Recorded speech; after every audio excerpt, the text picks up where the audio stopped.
17 তারিখ থেকে অ্যাকাউন্টে অর্থ যাবে সরকারি টাকা। জুন মাস থেকে 31 জুলাই পর্যন্ত ফর্মে অনলাইন অফলাইনে আবেদন নেওয়া হয়েছে। অফলাইনে যাদের আবেদন নেওয়া হয়েছে তাদেরকে পোর্টালে আপলোড করার কাজ হচ্ছে, ভেরিফিকেশন করা হয়েছে। প্রথম যেহেতু আমরা জুনে লঞ্চিং করব বলেছিলাম, 28 লক্ষ লোককে এখান থেকে দিয়েছিলাম। নেতাজি ইন্ডোর স্টেডিয়াম থেকে আমরা অ্যাপ্রক্স 1,19,00,000 মতো লোককে দিয়েছিলাম। তারপরেও আমরা আবেদন নিয়েছি 31 জুলাই পর্যন্ত। 2,16,00,000 মোট আবেদন করেছেন। এই আবেদনকারীদের প্রত্যেকটা ভেরিফিকেশন করার কাজ চলছে। ভেরিফিকেশন প্রায় শেষ পর্যায়ে এসে গেছে। আজকে আমি ডিটেলসে বলবো না।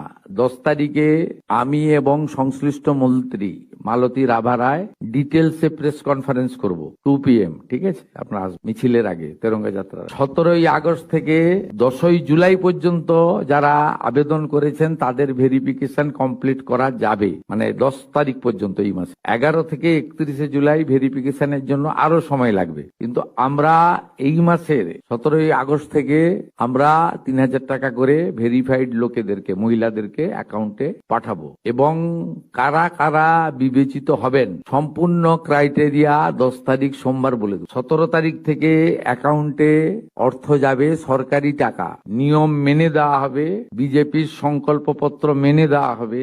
একটা স্কিম তৈরি করতে গেলে, দিতে গেলে যে ফাইন্যান্সিয়াল মিনিমাম ডিসিপ্লিন লাগে সেটা রেখেই দেওয়া হবে। 25 থেকে 60 বছর বয়সী লোকেদের দেওয়া হবে। অন্যান্য সমস্ত আপনারা কাগজ পেন নিয়ে আসবেন, নোট করতে থাকবেন।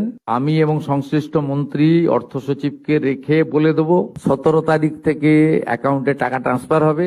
আর এটা কেবলমাত্র এই মাসে হয়ে যাবে। পরের মাসে থেকে বিজেপি সরকার যতদিন থাকবে প্রত্যেক মাসে দ্বিতীয় সপ্তাহে টাকা ট্রান্সফার হয়ে যাবে। অতএব এটা নিয়ে বিভ্রান্ত হওয়ার কিছু নেই।